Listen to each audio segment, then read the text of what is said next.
All right, so I want to take again a bit the ideas that we have spoken last time, that I spoke last time about Parashat Sarah, um, which where I was trying to explain what is the connection, why Avraham Avinu is buried in Hebron, why Hebron is such a big deal. It says Moshiach is going to be revealed there. He's going to go there. David Hamelech went there for 7 years before he decided to be king. What are you doing there for 7 years? And why Ruth is buried there, and David's father Yishai is buried there. It's a, a city that is very unique, and it hides in it the door to Gan Eden, whatever that means. But it means that it is our connection, our way back into Gan Eden. So Avraham understood that, and because he understood that, he got buried there. So let's try to understand a few things.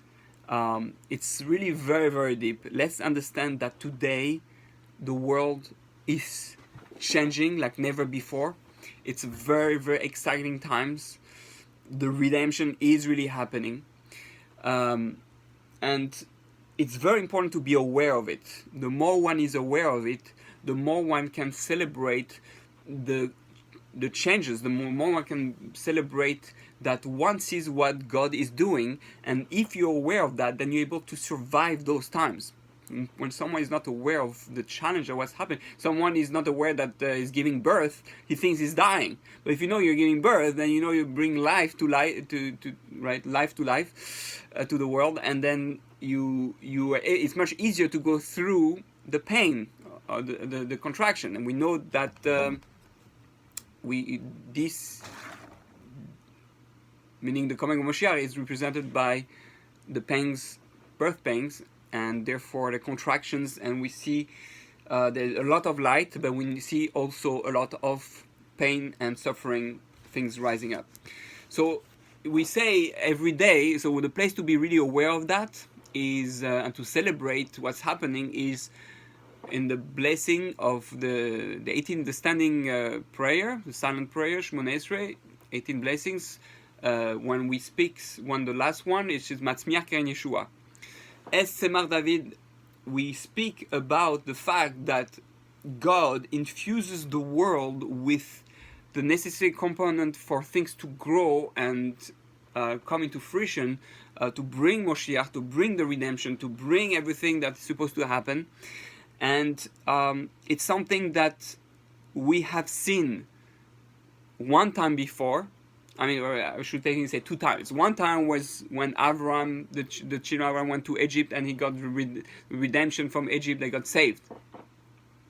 But that was just the root of the Jews, of what the Jewish mission is, was to create the Jewish people.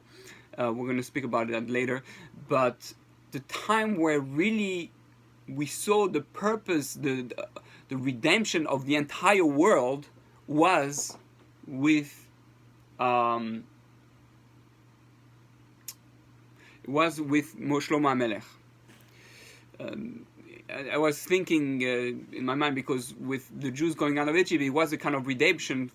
Egypt was a huge part of the world. We can't say that was the entire world. Although, actually, I'm actually not so far off, because the truth is, it says that if the Jews didn't do the Chet HaEgel, they would have gone to Israel, and then the whole world would have accepted the Torah. Because people knew about Egypt. Egypt was the main power of the then known world. And therefore, we are up to the third time, if I could say so. The first time, like we say, was they came out of Egypt, but we did the Chet HaEgel. The second time was the time of Shlomo Hamelech, King Solomon, where he married 1,000 wives. Why did he marry 1,000 wives? Because he was marrying wife of princes, in order to bring the whole world together, to show that we are one with the world, and that Israel is supposed to be a light into the nations. And we're going to explain that too with Shlomo Hamelech. And the third thing that's happening is now. Mazel Tov. That's very exciting. Yes, you know what's happening now? Now the world is coming. We're coming. But now the exciting thing is that there's not going to be a fourth one. The third one is the last, just like the third three temples. First, second, and the third will be the eternal one. Now is the third time in history where we are experiencing the beginning. We're not there yet, but we're experiencing the beginning. We're in it of Israel becoming a light into the nations. What do we see? There are now thousands and thousands, and actually tens of thousands, if not hundreds of thousands people learning Torah thanks to the internet, something that was not available before. At the time of King Solomon, people had to travel to Jerusalem to learn from King Solomon and his wisdom and the wisdom of the Torah and the temple and the relationship with God. But today we have internet and airplanes and everything, and people go to Jerusalem. There's more and more videos about Noachides, Bnei Adam, people who believe that the Jews are the chosen people, believe that the Torah is really from God, and Christian, Muslims alike. There's more and more conferences of unity between the Jews and the other religions and nations. And Jerusalem, Israel, is becoming the key center for the root, the source place for peace, unity, love, spirituality, and anything good. Obviously, when these things happens, all the forces in the world do everything to destroy that. And ISIS, the terrorists, the media, whatever it is, politics, anything is trying to look at only the bad or the mistakes or the thing. And there's a lot of lies about Israel. Not everything is a lie, but there's a lot of lies. And because of that, we are fighting a spiritual war, an internet war, if we say a media war. And it's also a physical war with Israel. Have to defend themselves all the time. So it's very exciting. Every day we should be alert and see that what's happening little by little. It's amazing. This is why I put videos on my Facebook about unity, different nations singing together. We know at the end the temple, Jerusalem, Israel is going to be the place of prayer, like Zephaniah says, Zephaniah the prophet, the prophecy that the Beis Hamikdash is going to be a house of prayer for all the nations, not for the Jews. The Jews are just in charge, and we're going to explain why they're in charge of that house or of Israel, Jerusalem. And this is the story. And this is very deep Kabbalistically, and it's what I'm going to say is that we don't understand it on the first degree. I'm going to speak about men and women. Don't think of men and women per se. In Kabbalah, it speaks about the male concept and the female concept. Is man or woman greater? No, not one is greater. Men are greater in certain areas because that's their strength and that's their quality and that's what they're male. And women are better in their area because that's their quality and their level. So both of them are equal in terms of love, respect. They both have to love and respect each other, and they're both equal, but each one has its own role. Men doesn't make babies. Women make babies. Right? So each one has its own thing. Men are more intellectual, usually, I'm speaking general. Women are more emotional. Women are better at multitasking, and men are not as good as multitasking. Okay, all those are general facts, but when I'm going to speak about male and female, I'm not talking about necessarily the gender. I'm speaking about the how we say, the role and the responsibility. So how did the world start? The world started with Adam and Eve. And again, what I'm saying, if we want to say, is like a bit it's revolutionary. It's something that I never understood fully till now to that level, and the world now is turning into that direction. Again, never in history Jews and non-Jews interacted like we are about to interact. We're interacting now. So what's happening is that Adam and Eve were created. Really, they were one. The male and female concept were supposed to be one technically, and this way serving God. We have a relationship with God, and we need both components, male and female. But what's happening? There was the female part of Adam was lacking. Adam didn't recognize the importance of his female part. We are to describe the female part of himself as the part that receives the more physical part, the more down-to-earth part, the more materialistic part. Again, it's not in a negative way. It's all in a positive way. There's no... it's like the soul and the body. The soul cannot do anything without the body. The soul can only live in this world with the body. And the soul needs the body needs the soul. And interestingly, in the Parsha, in the Zohar, it speaks about the judgment of the soul and the body, and how Hashem has to take both of them together to be judged, and one cannot be judged without the other. The tendency is to feel like the soul is more important. Not in this world, because in this world there's no soul without a body, and the only way for the soul to grow is to have a body to use. So the soul and body are both inside. So the male aspect is the soul, and the female aspect is the body. And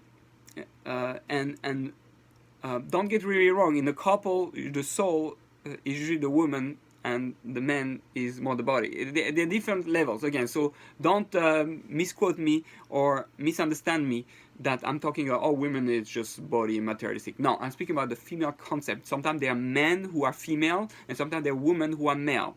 And we see the world today, it's even more revealing of those concepts. But what I'm saying is that Adam was misunderstanding, and that's why when God had to take out of him his female concept, because if you cannot accept those two concepts of yourself, those two pieces of the relationship, you're not going to be able to have a relation with God, because with God also it has to be male female. You have to be able to be married. So God took the female concept out of him and made him face it. That was Eve. Really, they're one, they're the same, but now they split into two, because there's two concepts, two parts of men, and they both have to live with each other, understand each other. So what's happening is that what we're talking about is they were both supposed to be in harmony and get married and be one with God. But because there was a lack of harmony, because the male and the female didn't get along together, especially the male, the main problem was man. How do you... Eve is just created, you let her alone with the snake, you're not interested in her, she's the most beautiful person in the world, why are you not with her? Right? So he called her Isha, an extension of myself. Oh, that's all what she's for you, an extension for yourself? Oh, and interesting, after that, he called her Chava. That means he understood her greatness. That's when he got back with her, we understood what was his mistake, that he didn't see the greatness in her. It's like the soul trying to disregard the body. You're not important to me, I don't need you. Oh, but you don't understand, I actually need you. I understand how great you are. Yeah, because the body what gives birth to things in this world, and the body is what's going to give the fruits of the work of the soul, and together they're united. Remember that according to Ramchal, many opinions, a few other opinions, the body is going to be transformed into spiritual. So in a way, the body is also going to become soul again. It's going to become one again, like it was at the beginning. Adam, that's what we want to reach. Not male, female separate, male, female one. And therefore, we have to look at those two concepts, not just a male and female, spiritual and physical, heaven and earth, light and darkness, but also as Jews and non-Jews. The Jews represent the male aspect. The non-Jews represent the female aspect. Now, interestingly, so again, those are deep concepts, and you don't get caught up into the man-woman thing. It's just in terms of the role and responsibility. So the male aspect, which is Israel, is responsible to go get the girl, so to speak. The female aspect. That's why I say it says in the Gemara Kiddushin is who goes to war is the man who goes to war, because he's the Zachar, he's the male, and it's the job of the male to go look for the female, for like the owner looking for his lost object. The soul is looking for his lost object. The soul has to seduce and show love, nourish the body, the soul, the female, so that we become one again. So Israel that's the whole idea of Israel's the light into the nation. We're speaking about a love story. And Israel in Kabbalah, it says that Israel is female, but he's between two female. He's between the Shekhinah and he's between his wife, in terms of an individual, but in terms on a global, on a microcosm level, that God gives to us, so we're female, and then we have to act as male to give to the other nations. So we're in between. The whole job of Israel is to be in between and to pass down the light, or lagoim. So what's happening is that we as Jews need to teach the nation. Why was the Torah given to the Jews? Because the Jews are the male aspect. The male aspect is the one that is a teacher. So that's why in Judaism it's the male that teach the female. It's the role of the husband, of the man, to teach the wife. And that's why the women don't have a commandment to teach Torah. They command to learn Torah for themselves, but there's no commandment for them to teach Torah to their kids. It's the job of the man to teach Torah to their kids, because it's the male aspect that they needs to teach. So what do we have? We have the in the morning when we say our blessing, we say Baruch Ata Hashem Elokeinu melech haolam, blessed are you God and King of the world, Shelo asani isha. And we say also Shelo asani goy, and we say also Shelo asani aved. Thank you God for not making me a woman. Thank you God for not making me a non-Jew, and thank you God for not making me a slave. So on the outside, on the superficial level, it looks bad. It looks bad. Let's put it that way. It looks like we're comparing a woman to a non-Jew, a non-Jew to a slave, and all that. No. God forbid. God forbid. That's not what it is. This is a way to there's no such a thing. We love the woman, we love the slave, we love the non-Jew. A woman is greater than a man. There's no, it says in the Gemara, a man, and that's what she says. What does the woman say? That you made me exactly according to your will. The purpose, so a man is nothing without his wife. His wife is the crown of the husband. The non-Jew is the purpose of creation, meaning is the reason why the world was created. The only reason there is Israel is to bring the non-Jews connection with God, is to get married again because to God, and three, the goal is that you have an eved, a slave has to be respected. It's only something temporary, and it's someone who, let's say, a slave in Judaism is different. It's really a worker. Slave is the wrong translation. It's a worker, and that worker, if I have only one bed in my house, I have to give him my bed. So that's the Jewish law. So what's happening is that what we're saying at that moment in the morning, we're saying it's easy not to want to be male. It's easy not to want to take more responsibility. It's easy to want to say, oh, I wish I was a woman. I wouldn't have to have all those commandments. The woman has less commandments. I wouldn't have to, be responsible for so many things and pay the rent and A lot of male things like that. So you know what? No, you gotta appreciate your responsibility. You have a special role. You gotta fulfill your role of male. Don't be whatever. I'll say don't. Well, I don't know what to say, but whatever. You know what I mean. Don't be weak. Take responsibility. Don't be lazy. Be a man, right? In the real sense of the term. So that, and then a non-Jew say, oh, I wish I was a non-Jew. I wouldn't have to do the 613 commandments. I would need to do just, 7 commandments by Noach, which really are more than 7. They are 666 at least. They just categorize in 7. But I would be able to, do things that I can't do now. No, you have a mission. You're here to be a teacher. Plus, you chose it. A Jew only becomes Jew because he chose it. We don't convert non-Jews, unless the person wants to be converted and takes that mission. So the only reason you're born Jewish is because you decide to convert, to be a light into the nation, to take the male role in the world. That's really what's happening. We're in the male role. Interesting, Isis, Amalek, which is the other male negative aspect. There's two heads male, like two rooster. One is Israel, one is Amalek. And Amalek is described as the ones who wants to control the world, also as the male aspect, and infuse the world with its own venom, like the snake. And we know that the snake, the Satan, the Amalek, went into Germany, meaning the Hitler. Hitler is the one, and then whatever the Hitler mentality and the people like him, Nazis, and now ISIS, the terrorist. Those are people who try to replace Israel and infuse the world as heads, as male to the world.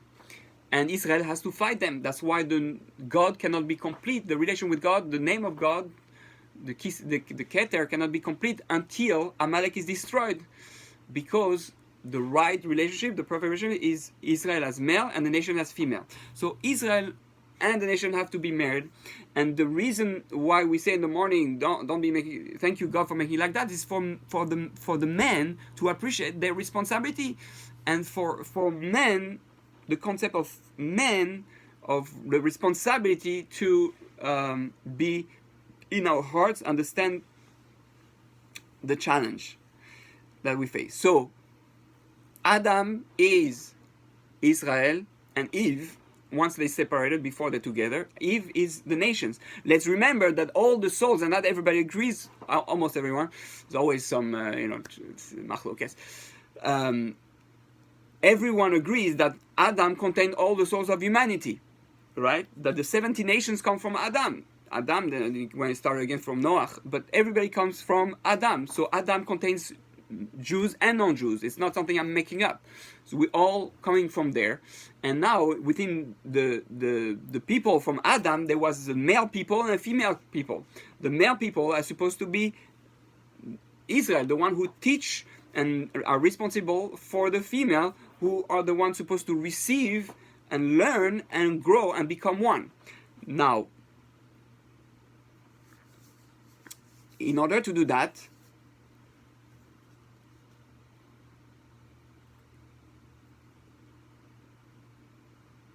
I was trying to remember what I want to say. Let's remember that originally there was never supposed to be a split. Adam and Eve were not to get split. They were not supposed to be separated.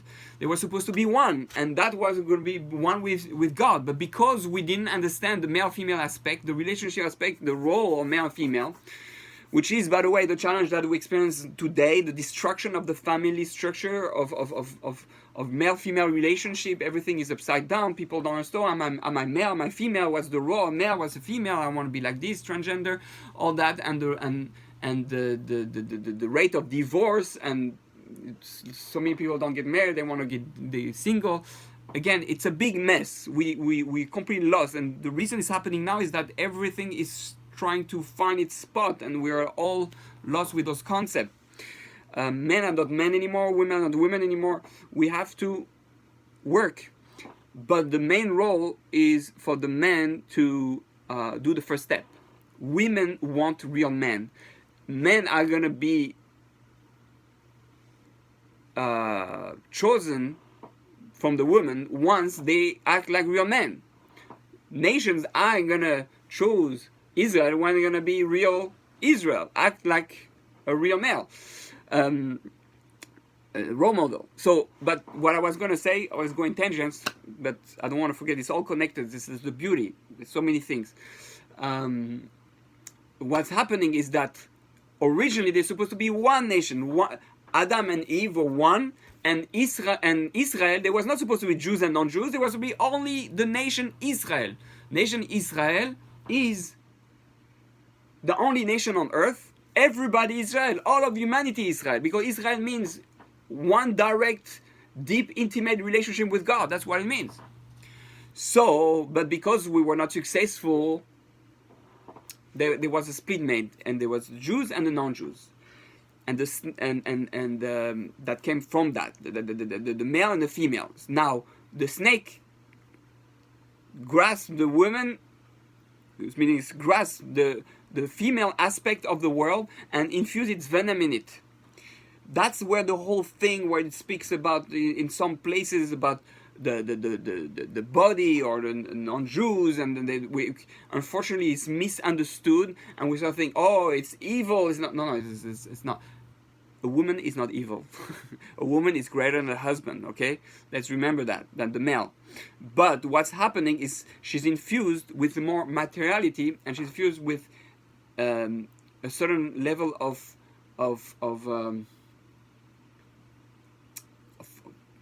physical power, right? If we can say like that,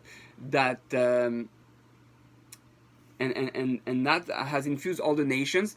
And the job of Adam is to remove the venom that was injected into Eve, into the nation, from the snake. So Adam, the Israel, is in charge of teaching the nation, to be a light to the nation, to see, to show the nation what the truth is, that really we're supposed to work as husband and wife. Now, we don't get married between Jews and non-Jews, Israel and the nation. Why?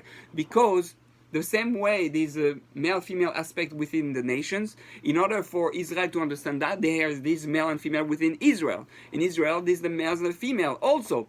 Like in every relationship, we all need to get married. Because if we don't get married, we cannot be close to God, because we don't understand relationship. Obviously, if you're singles, there are exceptions, right? Don't take me wrong, but we need to understand the duality, the dynamic of male-female relationship, in order to understand how to be one with God. So,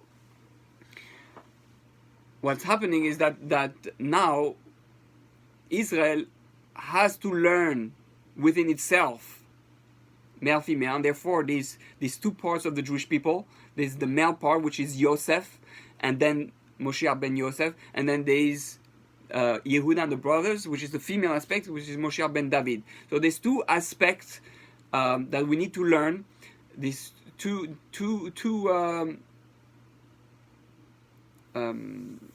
there's a duality there, and that's connected to Chesed and Gvura, and we have to get to Tiferes, right? That's on the Kabbalistic terms. So we have that duality, and we need to hug each other, so to speak. We need to go back. So we, as Jews, we need to train ourselves to be male-female balance, male-female, through our couples, through our mitzvot, through our relationship with each other, and then be role models, so that we can then play our role as the Jewish nation to be male to the other nations, to the 70 nations. Now, it's interesting that there are 70 nations, and that's why, by the way, the Torah was given to the Jews. Why was the Torah given to the Jews? The Torah and the Bible, because they are the men who are meant to teach to the women, to the female, which is to the nations. Why are there 70, it says there's 70 facets to the Torah. There's 70 facets of the Torah because there are 70 nations. Oh, coincidence? I don't think so. How many Jews also went to Egypt?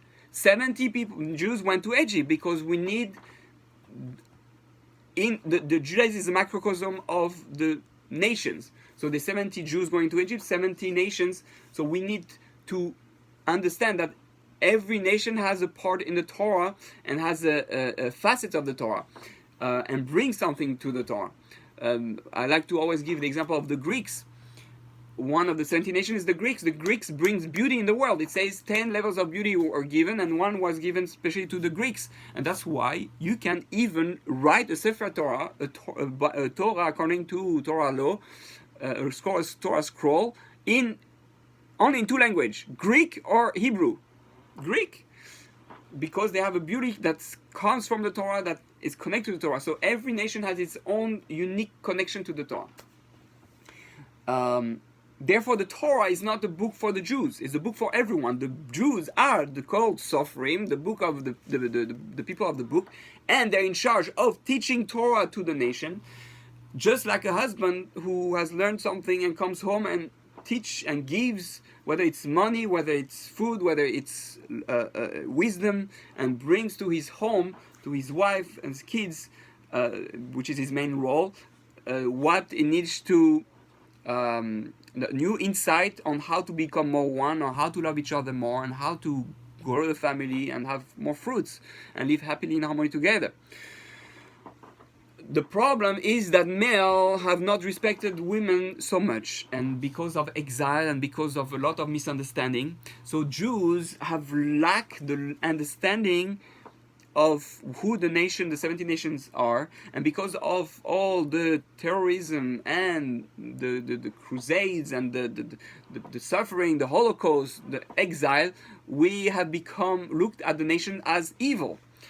And interestingly, in Kabbalah, they sometimes portray the woman as evil.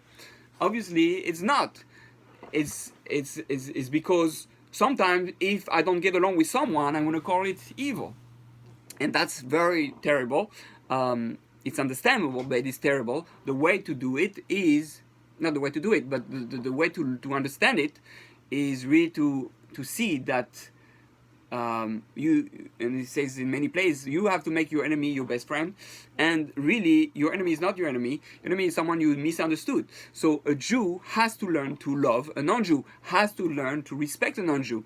And unfortunately, in the Judaism, sometimes we hear stuff like, oh, it's okay to steal from a non-Jew, oh, it's okay to speak bad about a non-Jew, oh, it's okay to... What are you talking about? First of all, it's not true. The Jewish law clearly said you can't. But because sometimes you're not necessarily punished directly for it by the court of law down, which has a good reasons, because everything is to see how you have become. If let's say you train on doing something, so you're punished or not punished for something, but let's say you go, now you have trained to not speak Lashon Hara, not speak evil about someone else, but now we send you in a place where you're not going to be punished for it. Let's see if he speaks Lashon Hara or not. And if the person doesn't speak, then that means he has achieved a level that it's really part of him. If he still speaks Lashon Hara, even though he's not punished, that means he didn't reach the level of it, and he needs to go back to rehab on how to speak good. So that's really the challenge. So we need, as Jews, to change the way we think, to look at the nations in another way, in a positive way. Understand they're not our enemy. They are supposed to be our best friends. Not to get married with them, because they have to be female and we have to be male. We have our role and they have their role. The role of the Jews is to teach Torah, to teach spirituality to the nations, and the nations to learn how to keep the world and make the world good and established and peaceful and harmonic, and help then the Jews be male by bringing more spirituality in the world and teach it. And that's really the real marriage of what's happening. That's really the real story, which changes everything. But the first step is for the Jews to learn to respect and love the non-Jews. We have the same problem in Judaism between those who learn Torah, the rabbis and the yeshiva world, and the one who said you have to be in kollel, you have to learn, and those who are busy working. There is an attitude that came that if the learning all day, that's the highest of the highest.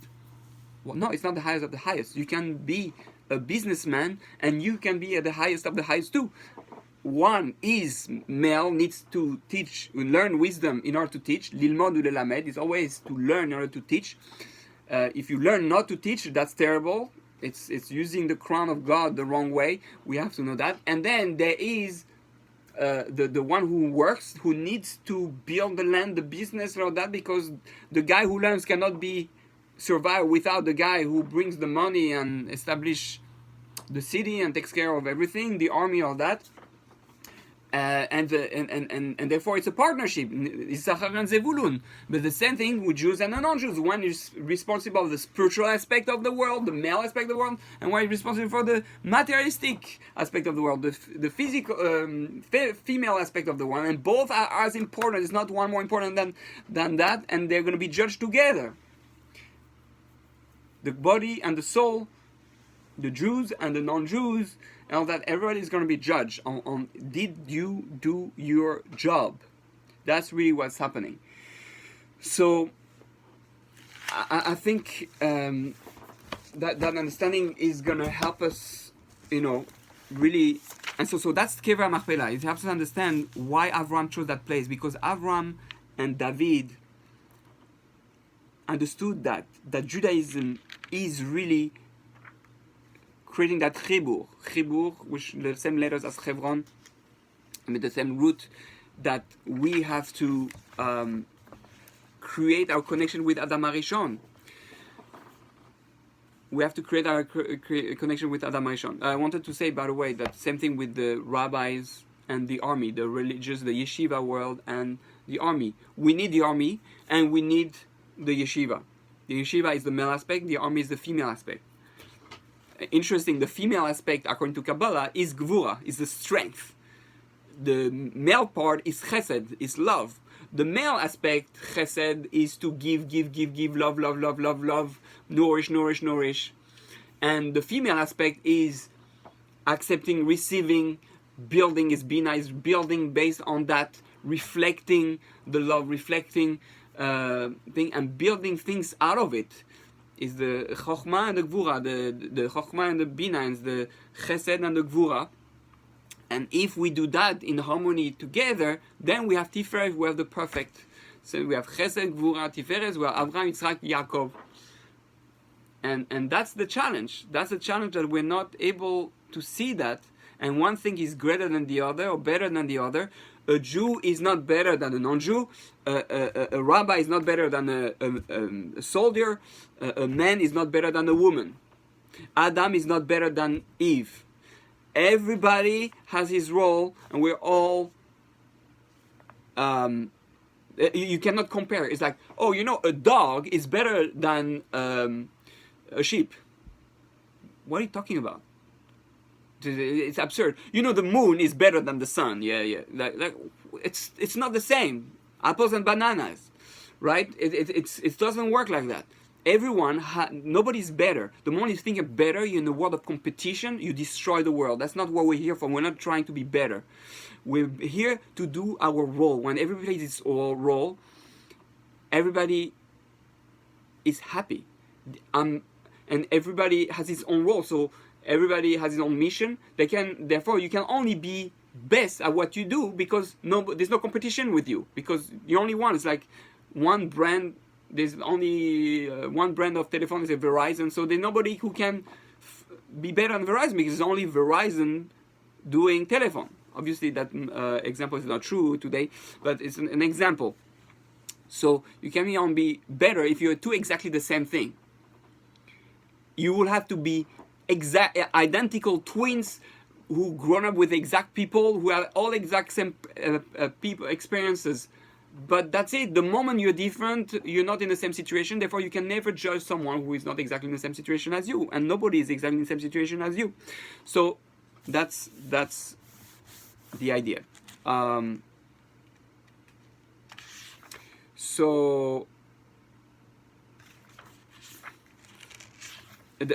I really recommend for any Jew who wants to understand how to respect non-Jews and what the greatness of the non-Jew is, by learning Hilchos from the Rambam.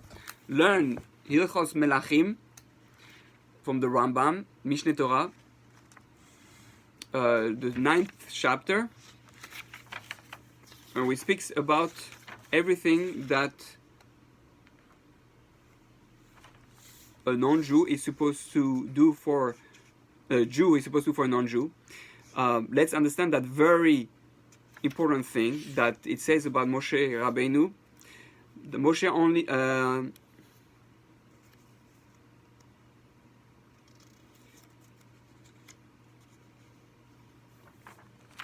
it says there that sorry I'm trying to find something that a man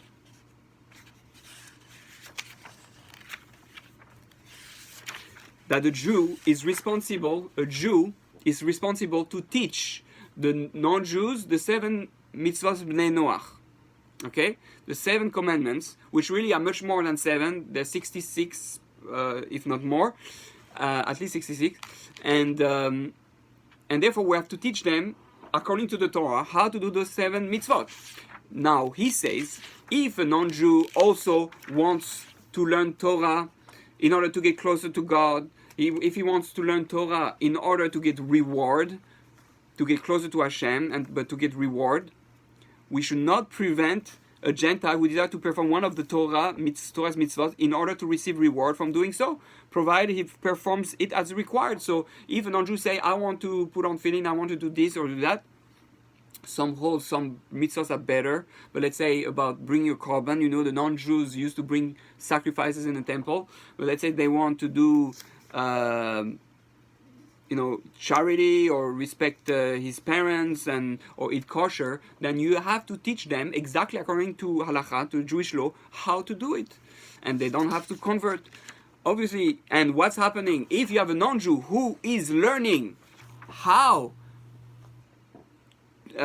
for the sake of a reward in Olam Haba? Let's remember, Jews and non-Jews both have Olam Haba, both have heaven. The only religion that accepts someone that is not like them, not the same, you don't have to be Jewish. You can convert if you want, but you don't have to. You can choose your role on earth. You can choose the role of a male or a female. And spiritually, so there's obviously that famous thing that a Gentile who studies Torah is obligated to die. This is only if he does it for the wrong reason. I try to see if it explains it exactly how here. If he studies all. If he studies all the mitzvah, other things that are not connected to him, to what he has to do, because you always have to learn what you have to do, or he does it not for the sake of a reward, then it's a problem. That if he does it for that, then it's fine. So what's happening is that it says that he's greater than a Kohen Gadol, a non-Jew who learns Torah to fulfill the 7 commandments and to be closer to God or to perform a reward is higher than a Kohen Gadol, higher than a Jewish priest.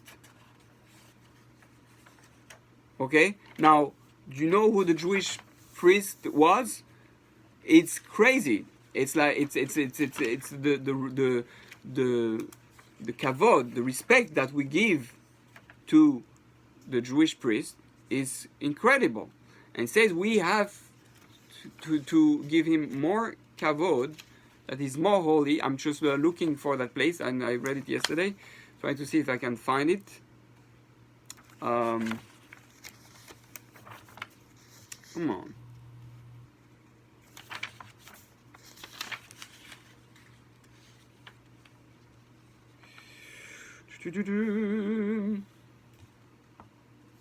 Okay, should be around there.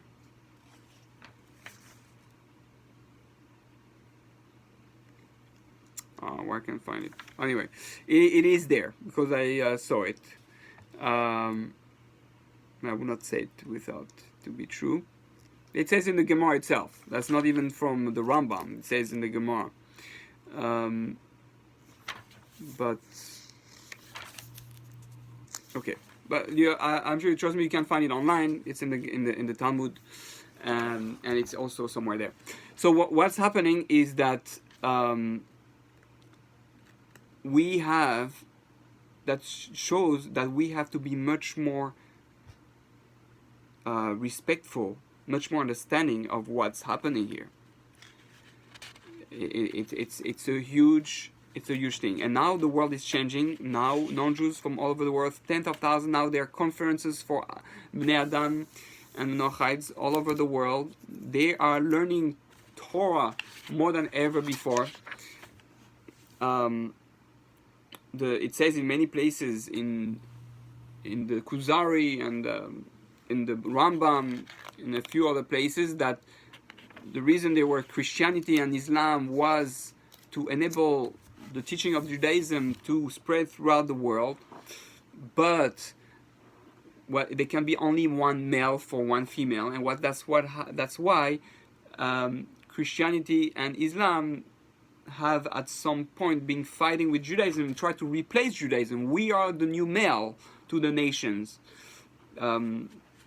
Almost like Amalek, but it's a bit different because there was not completely evil with the evil intent. It's to bring the nations closer to God. Eventually, all the people from Christianity and Islam are going to realize that the root of all the teachings come from Judaism, and that anything good and true in their religion really came from Judaism, that they have been through the translation and misunderstanding. They're going to understand that really Judaism is the root, the true story of what's happening in the world, and therefore they're all going to come back together and be united with Jews and non-Jews, and with the Jews, and we're going to be. Actually, it says in the Zohar that the Malbim speaks about that the Christians and the Muslims are going to speak about it and then unite it with Israel. That's why Israel was always very, very, very close to Muslim. They were always our closest brothers, and sometimes with the Christians, except when they were trying to kill us. Because the philosophy really is the same, the desire is the same. It's to bring God into the world, to bring God into the nations, which is the male role for the nation in this world. And it says here that the occupation of the entire world will be solely to know God. Therefore, the Jews will be great sages and know the hidden matters, grasping the knowledge of their Creator according to the full extent of human potential. And the world will be filled with the knowledge of God as the waters cover the ocean bed. So that's the ultimate goal. And now we can understand what was Shlomo Hamelech, King Solomon, desire to marry 1,000 women. Because he understood, I'm the male aspect, Israel is the male aspect, so I'm going to marry to all the nations, and by doing that, I'm going to be able to, I'm fixing Adam and Chava's sin. That was the fixing of the sin of Adam Arishon, who didn't understood his female aspect and the role of the female, because what's going on? God said it's not good for man to be alone. But man was not alone. He was supposed to be one with God. But the reason he was not able to be one with God is because he didn't appreciate his position, his role. His role was the role of a female. When we are with God, when you are God, God is the male aspect, and we are the female aspect, because God gives everything, all the knowledge, all that. So we're supposed to take that knowledge. That's the Garden of Eden, where we take from the fruit, we take the knowledge, the tree of knowledge, the tree of life, but really we should have eaten from the tree of life, which is Chava, which is the female aspect of man, which we were supposed to be like an Eve to God. We're supposed to be the ones who makes the fruits, who brings the babies, that receives all the seeds from God. But because we didn't understand that, so God said, I'm to split you, because you don't appreciate your female aspect, your position, your role in our relationship. You don't appreciate the woman. And that's why we have a rise of a feminist movement in this history, and we see that all the curses, some of the curses of the woman that the male will dominate you and all that is changing, and the men now have to learn to respect the woman more than ever before, because that's really what the world has to understand, is that we as human being, as female to God, we have to appreciate that we are important, our role is important, even though we're not God. And that was Adam's mistake, that he wanted to be like God, Adam and Eve. We're going to be like God, and we know the knowledge, and we're going to teach. I'd rather teach. No. There's a time to teach, but you have to learn to receive. That's your role. Appreciate your role. Appreciate to be a woman. You're made kertzono, according to the exact way God made you. So you have to serve. You have to serve God. You have to be a woman to God. We have to be a nation to God. That's what we're saying. If you have to appreciate that role, but there are different levels in that role. But that role is to be a woman, and you're Chava. You eat from the Etz HaChaim. You have to understand that you bring life to the world through what God gives you. So appreciate your materiality. I appreciate your lower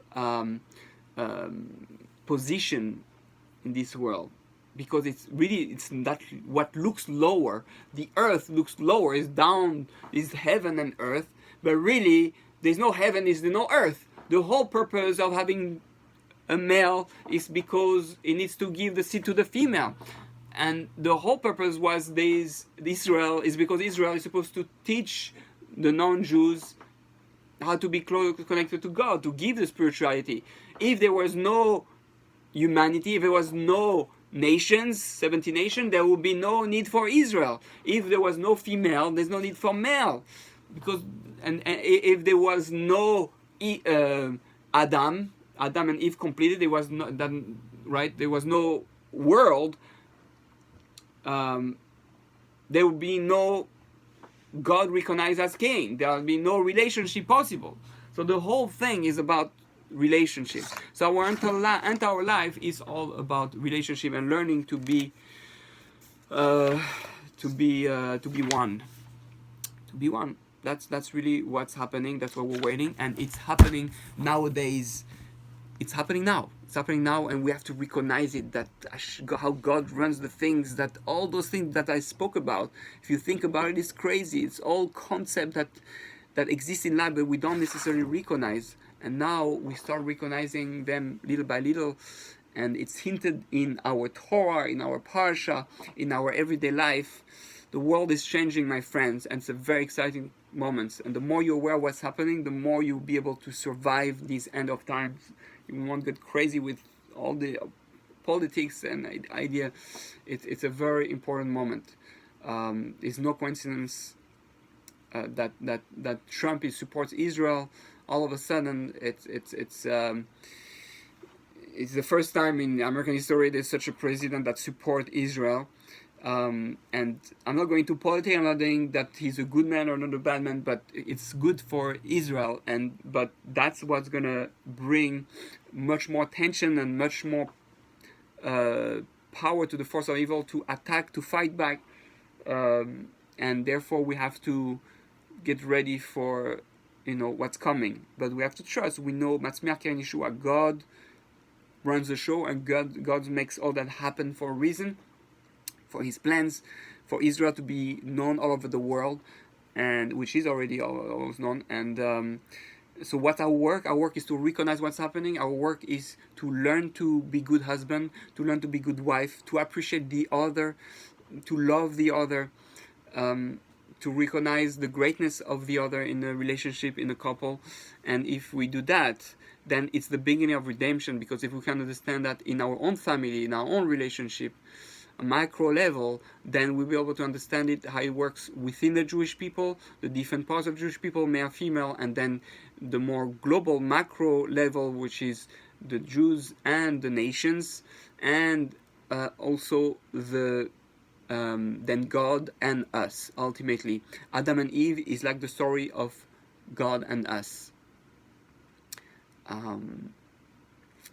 and it's all about getting back together. That's why I said the world was created for the purpose of teshuvah, to return. That's we're all here to get back together, because it's not good for men to be alone. But that's our story, the true good, and we'll be all one. And all the non-Jews and all the Jews are going to be one. According to some opinion, all non-Jews are going to convert. It's also in the Rambam, you'll find it there. It says two opinions, I think it's Rashi and the Ran. It says all non-Jews are going to convert to Judaism when Moshiach comes, and will be just one big nation serving God. Obviously, everybody has his role. A male role, Israel is going to have its own level of Olam Haba, and the female role is going to have its own level of Olam Haba. But Jews and non-Jews have the world merit in the world to come, have the reward in the spiritual world. It's not like all the religion that says you go to hell if you don't believe in my thing, if you don't, if you're not exactly like me. No, you go to heaven if you're male, and you go to heaven if you're female. So it's Jews and non-Jews. So it's just different levels of experience and relationship.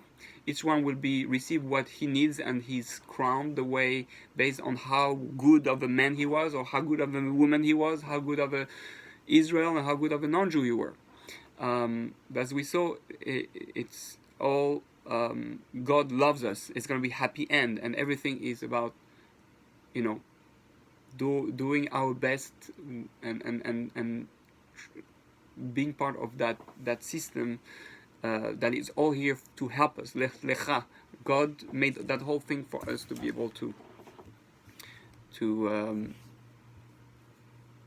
be successful in our mission, and the Torah is a guide on how to make that real. So may we all be able to be good spouse, and don't give up, don't be you need your spouse. Even if it's hard, you should always go and learn about how to be a better spouse. Always learn books, read tapes, listen to tapes, go to seminars, retreats about how to be a good spouse. It is hard. Ezer Kenegdo is opposite you, because it's the opposite. One is male, one is female, one is heaven, one is earth, one is God, one is us. It's opposite. It's the opposite of you. It's the extreme opposite, because it's fire and water. The only way to understand how to be one with God is to be married to something that opposites him. That's why it's from us, it's one, but it's opposite you. The mind and the heart are opposite. The mind reasons, and the heart doesn't. And that's the problem of marriages. We have to learn to be one, even though we're so different. That's true love. True love is not I love myself, I love what's exactly like me. It's much easier to love. And by the way, that's what happened at the beginning. Adam didn't want to be married to Eve, to something that was opposite him. He didn't see it, he didn't understand it. He wanted to say, it makes more sense to love myself, something like myself. So you know what God did? He brought all the animals. Let's see if you can find someone where you can really be one with. So he brought all the animals. Oh yeah, I love the dog. The dog I love. He just does everything that I want. Sit down, sit, stand, eat, go out.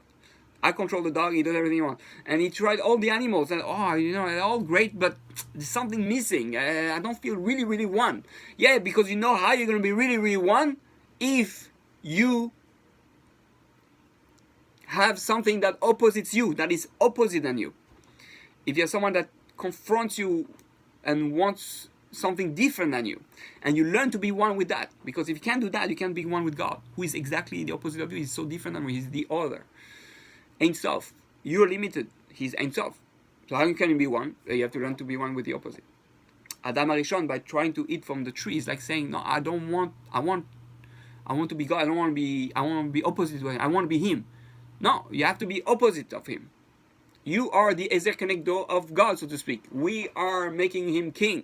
That's why Avraham is the one who was beloved like a spouse, because Avraham is the first one who called God my master, my king, and therefore he recognized God as male, and Abraham became the female. Say, you did that, you're going to teach the world. Good luck. All right, I hope, I think it was very deep and very, very powerful concept, and try to integrate those concepts, and God willing, we'll be able to change the world with that understanding. See you with everyone, Jews, non-Jews, everybody in Israel to celebrate the time of the temple. Bimerav Yaminu. Baruch Adonai L'olam. Amen v'amen.